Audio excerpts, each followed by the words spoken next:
You don't want to do this entrepreneurialism alone. It's only delusional when it's not working. But when it start working, was it really delusional? Like, before you want to jump into anything, your brain, literally your mental has to be on point. You still can get out there and get started, right? It's never going to be the perfect time to start. To make money, you do have to spend money, but that's where the OPM comes into place. The number one game I can give, man, in entrepreneurship, you have to become a whole different person. Hi, and welcome to the Key Concepts podcast. As I was preparing for this podcast, I felt like I came across the infinity money glitch. So I'm super excited to welcome my special guest, Erron Neal, the CEO and founder of J&M Enterprises. Erron, thank you so much for being with us. Yes, sir. Today. Love. All the way love. Yes, sir. How you doing, Corey? Good, man. Thank you. Yes, thank you for coming on. It's been a pleasure. It's a pleasure for me as well. Awesome. Erron, hey, for someone who doesn't know about J&M Enterprises, yes, sir, how would you explain what it is and what do you do? Basically, you know, what we do, we help small entrepreneurs and small business owners attain business capital without showing any type of financial documentation. Now, that's all about leveraging your personal credit. But let's say a person doesn't have any personal credit to leverage, right? That's when we go into, if you've been making some money through the business bank account, you know, and you've been in business for, let's say 6 months to 12 months, that's called revenue-based funding. So we'll still fund you guys based off how much, you know, revenue that's coming to the business bank account. So we're the money guys, basically. You know, we'll get your business off the ground, no documents, no tax returns, no bank statements, no payroll. As long as you can leverage that personal credit, we can go ahead and get you in the game. What is other people's money? Other people's money, man, is literally, it's other people's money. Literally, it's self-explanatory. So it's like, you know, when you put your money into a financial institution, credit union, bank, things of nature, they're immediately lending it out to the next person because that's how banks make money. So people always had the stigma like banks don't want to give you a loan, banks don't want to fund you credit, things of that nature. No, they want to give you the money because that's how they make money, off of lending others people money. So prime example, let's say a person puts $10,000 into a checking account. Soon as you do that, that institution is lending it out to a person like me, to a person like you, to a person that's hit to the game, I would say, and they're going to immediately start using that capital to invest into their business. So it's self-explanatory, others people's money. What do you think causes a lot of new entrepreneurs to struggle? You have to really invest into some type of mentorship program. Even if you just start off on YouTube University, go invest into a person that's already done that, you know, I would say that's in the game for about 2, 3, 4, 5 years. They have the proven track record that you're trying to get to. Rather, they charge, you know, $5,000 for the mentorship, $7,000 for the mentorship. You have the funding now, invest into that mentorship. Now you have a easier path for success instead of going out there doing it blindly by yourself. What options do they have beyond their personal savings account? No, it's so many other alternative ways to get funding, right? So now we're talking about CDFIs, community development financial institutions. They are private investors. They're not your traditional, I will say, institutions. They're not your Wells Fargos, your Amex, your Bank of Americas, your Chase, the Navy Federals of the world. They're not that. They do come in banks. They do come in credit unions. They do come in 501c3s. But I always recommend a person, if you're going to go the CDFI route, work with a 501c3, work with a small company, because they're not going to just look at you as another applicant. They really want to know who you are as the entrepreneur, because a 550 credit score, a FICO score, a 600 FICO score doesn't tell the whole story about yourself. Where else can you go to get that business plan? Are there other options or resources? Great. You can go to Fiverr.com and you can literally pay $150, $200 for a person that can literally help you step by step draw out your business plan with you. I start pulling up my credit report. And man, I was, golly, I was young. I was probably 2020. I was probably 23 years old, and it was all downhill, right? Just opening up accounts, don't know what I'm doing, not paying them on time, didn't know nothing about nothing. So again, we have all this downtime during COVID. So what I'm going to start doing, I'm going to start educating myself, start getting my livelihood in order. I fixed my own credit up in 2020. I was fixing up people credit around me as well. I was getting people funded. I didn't even know I was running the funding company, I would say. 2022, that's when I really started like, okay, I'm on to something. I had to write the credit bureaus myself with my own hand. right? 6 years ago. Now, fast forward to 2026, there's so many softwares out there that you can literally clean your credit report yourself, right? You don't have to pay anybody. You can literally do it yourself. You can use Dispute Fox. You can use Chat GPT, things that, so you don't have to pay for a software. You can use Chat GPT. All you got to do is download your credit report. You can get your credit report from My Free Score Now or myannualreport.com. Upload that thing into Chat GPT. Tell Chat GPT, please act as a credit repair specialist, and generate multiple dispute letters and send them off. Obviously, you might be dealing with some late payments. You might be dealing with some collections. You might be dealing with repossessions, whatever you might be dealing with, right? You want to get all that stuff cleaned up using the methods I just named, and also you want to build at the same time. Reason why you just don't want to just repair and not build at the same time, because it's going to take all day.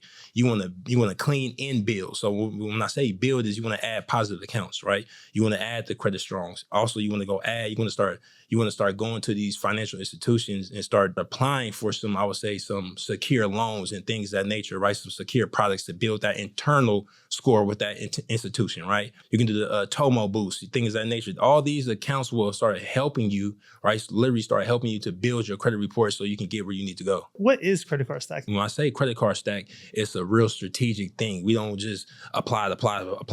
No, we're doing this strategic format. So we go to banks that pull from certain credit bureaus, right? So let's say we go to banks that go pull from Experian. Bank of America pulls from Experian.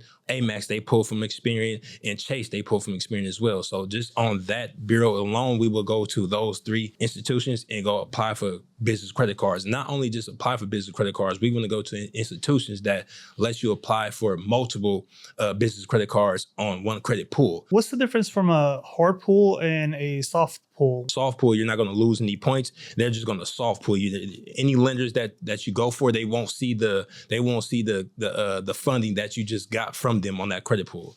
So it's a soft pull. Mm-hmm. Is there any way to get the credit card without them doing an inquiry at all? But when you go to the Apple Card, right, you're going to get pre-approved, right? They're going to actually show you the limit. Rather you get 7,500, 8,000, 10,000, wherever you get. Before you hit accept, you want to go to your TransUnion account, right? Your TransUnion account, go to your TransUnion account and freeze your credit profile and freeze it. Now you can wait about like 2 minutes, then go back to the application, hit accept. You're going to do the same thing for Westgate Resort and Upgrade. But before you do those things, I would say you don't want to apply it back to back. You want to give like a day, right? So example, Apple Card on Monday, Westgate on Tuesday, Upgrade on Wednesday. When entrepreneurs first start out, what are some of the biggest mistakes that they end up making when it comes to lending? When they actually get the bag, they blow it. They don't invest it into mentorship and they don't invest it into the business, right? They do crazy things with the bag, right? You just got $40,000, $70,000 in funding. Now you talking about taking the trip. What are you taking the trip for? This is business. You don't just go blow you got that 0% interest. You think like, oh, I can pay whenever. That, depending on how many months you got it for, it's going to blink of an eye. It's going, now that interest starts to kick in. Now, depending on your credit profile, you're going to see the interest rate go any up to the highest I've seen the interest rate, maybe about 26%, right? But industry standards anywhere between 18 to like 24. What are your thoughts about buying a business versus starting a business from scratch? Look like a less of a headache, you know what I mean? Just a purchasing, acquiring a business that's already up and going, up and running, things of that nature, versus starting it from the ground up, starting from scratch, getting your LLC or your S Corp, C Corp, just going through the trenches, going through the mud and things of that nature, and really just in the trenches with it, starting it from ground zero. But that can be a beautiful journey as well. I don't want to defer anybody or scare anybody from starting a business from scratch, because it's a journey. What about how you structure your business? Does that matter? I love that. A lot of people think you just get your entity first. No, you don't. You don't give the IRS and the Secretary of State your personal information. You're all the way backwards, right? Now, if you have done that, is you still in the game. You still can go ahead and fix those problems. But if you're not there and you're starting from scratch, you do not create your entity first at all, because you're going to give the Secretary of State and the IRS all your personal email, your personal address, your personal email address, your personal phone number, etc. So for protection, yes, you do want to structure your business for protection the correct way. Rather you're going to an LLC, you're going to S Corp, rather you're going to C Corp, whatever. How do you structure it to get the most lending? The banks really don't too much care about if you have a suite number on your address or things that nature. It's going off of your personal credit profile when you're talking about personal guaranteeing. They want to know if your personal credit profile is structured the correct way. Now, when we're talking about personal credit profile structured, yes, but business structure for funding, I can't really agree with that because I had too many clients get approved with none of that stuff. So, you know. What about like the naming of their business or naming of their email addresses? Does that matter, the way that they're perceived online? Yeah, you definitely people treat them when it comes to funding. Yeah, you definitely don't want any high risk, industries in your business name. You don't want trucking, transportation, cannabis. You don't want nothing that's high risk that a lender does not want to do business with, right? And those names I just said are super high risk, right? Keep your business name very general. Just for example, right? ABC Enterprises, ABC Solutions, real general where you can't really tell what you do. So I'm not saying you can't be in the trucking industry. I'm not saying you can't be in real estate. Just don't have it in your name. What about trademark and copyright? Is that important as part of a business? And when should they be considering that? It depends on how far you want to take it. How far you're going and how much really sweat equity that you really put in. And if you've been in the trenches with it, things of that nature, I can say you can get a trademark and things of that nature for sure. Why not? But if you plan on, you're not really building it, you're not really building it day by day, brick by brick, you don't have to go waste your money to go get a trademark. But again, if you're in the trenches and you building it brick by brick, go and get a trademark, especially if you got your heart into it. Something like if you got a clothing company, something like that, you can go get your trademark. What kind of mindset does an entrepreneur need to have to be successful? It really starts there. Like before you want to jump into anything, your brain, literally your mental has to be on point, because if it's not, it's going to be some trials and tribulations. You're going to have trials and tribulations in anything, right? But it literally does start with the brain, what you're watching, what you're entertaining, how much time, what kind of stuff you're consuming on your phone, what you're looking at, what you're going to sleep to, things of that nature, right? So you have to really train your brain to really block out the nonsense to have that real extreme focus. Entrepreneurs win with extreme focus. And I don't want to be on this podcast like I just have the best extreme focus, because I still deal with it to this day as well, right? But I'm just giving you, my true self. So it's always things that we can be better and work on day by day. The number one game I can give, man, in entrepreneurship, you have to become a whole different person. You can't be the same person. If you're starting from scratch and you're tired of being sick and tired and you want to go after this thing and you at your job and it's more than life and things of that nature, you hate being at work and the position that you're in right now is not cutting it, things of that nature, and you've been looking at entrepreneurialism, you've been looking at business, you've been seeing some cool things. I say this, man, before you even think about just jumping it all the way into that lane, you have to become another person. You have to become a whole different individual. You can't be the same person thinking you're going to get, X, Y, and Z results because you see people on social media making $1 trillion a year. No, they made that $1 trillion in a year because they became a different person throughout the process, throughout the journey. So you had to become a different person first, man. That's a fact. Let's say the funding kind of rolls over. You get that 0% introductory period. You get a 12 months, 21 months. Correct. If you've been making your payments on time and your introductory period is almost up, you can literally call an institution back. Hey, how you doing? I noticed my 0% interest introductory period is almost up. I've been making all my on-time payments, things of that nature. I was wondering if we can extend that introductory period for another 6 to 7 months. They can rather say yes, or they rather can say no. Some say yes, some say no. So it's literally about shooting your shot. Steph Curry missed 1 million shots in the dark, but we only know about the ones that he made when the lights is on. You know what I mean? So shoot your shot. You don't want to pay your collection. Now, you can ask for a pay to delete, right? What a pay to delete is, you want to get that in writing and you want to get that in email as well. You want to say, hey, I know I allegedly owe this debt. And let's say the debt is worth for $1,000, right? And these collection agencies, man, they'll take anything. Literally, they'll take anything. They'll drop the balance down all the way from $1,000 to $200 just to get something from you, right? So you can literally negotiate that balance to wherever you feel like you can negotiate it to and ask for a pay to delete, right? If they agree to the pay to delete, get it in writing, right, to your address, and you get it in email. So you don't pay that collection until you receive that notice from that collection agency. Because if you do that and you pay it and you don't get that in writing, they're gonna be like, well, I didn't agree to that.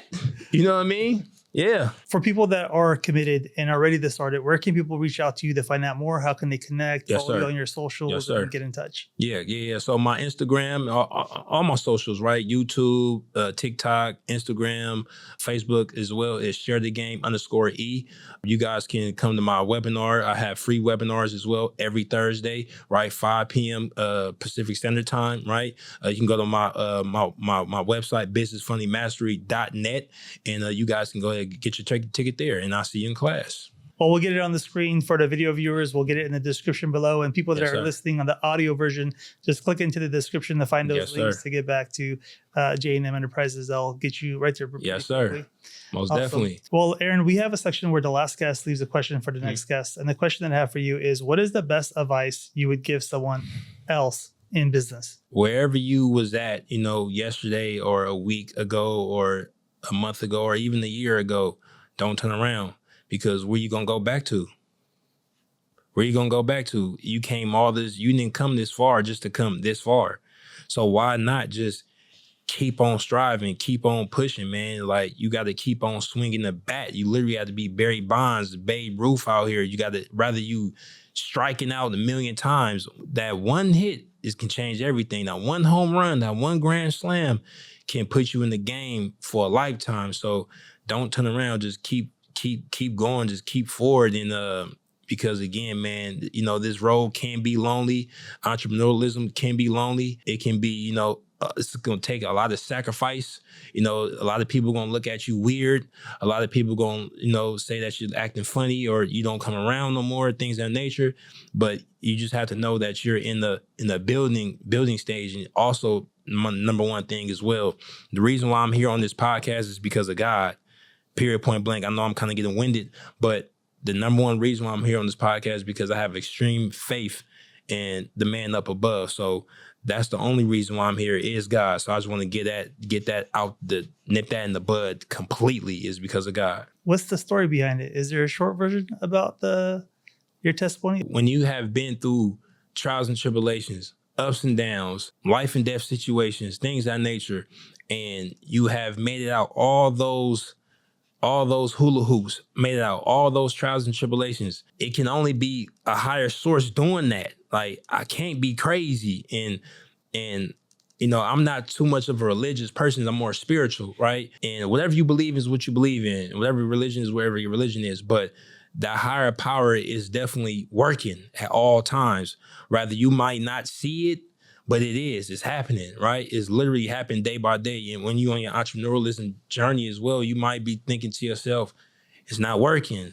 Nobody's answering the phone. Nobody's calling me back. Nobody's liking my post. Nobody's reaching back out to me. Nobody's want to get on my podcast, whatever the case may be. But if you continue just to keep faith into the man up above, into the higher source, and don't turn around, you're going to get to where you're going to get to. That is guaranteed. It's guaranteed. It's guaranteed. Because the only thing, if you stop and if you quit and you turn around, the thing that is guaranteed, you won't make it. I guess there's no better business partner than the higher power himself. Man. So, and you sometimes you might be mad at him. Sometimes like, why you ain't talking back? But he working. Nice. You got to trust and believe the faith. You have to have so much faith into the higher power, man. It's like you got to be delusional, especially about this entrepreneurialism, this journey. You have to believe the delusion. I heard Busta Rhymes say it's only delusional when it's not working. But when it start working, was it really delusional? Was it really delusional when it actually start working? When you actually start obtaining all the goals and making all the connections and the relationship things in the nature, and your business is going where it needs to go. And now, was it really delusional the whole time? So through the process, when your phone is not ringing, when you're not getting likes, when nobody's reaching out, you have to be completely delusional. You have to. You got to be crazy. Yeah, you gotta definitely go all in on your strengths and just keep it pushing at the end of the day. Erron, thank you so much for joining us today. It's been a pleasure. Love, Corey. To the viewers, funding isn't random, it's strategic. And it's available if you understand how the game works. Yes, sir. So whether you're just starting out, rebuilding your credit, or looking to scale other people's money, Erron's here to help you out. I'm your guy. Thank you for watching this episode of the Key Concepts Podcast. Catch you on next. Love.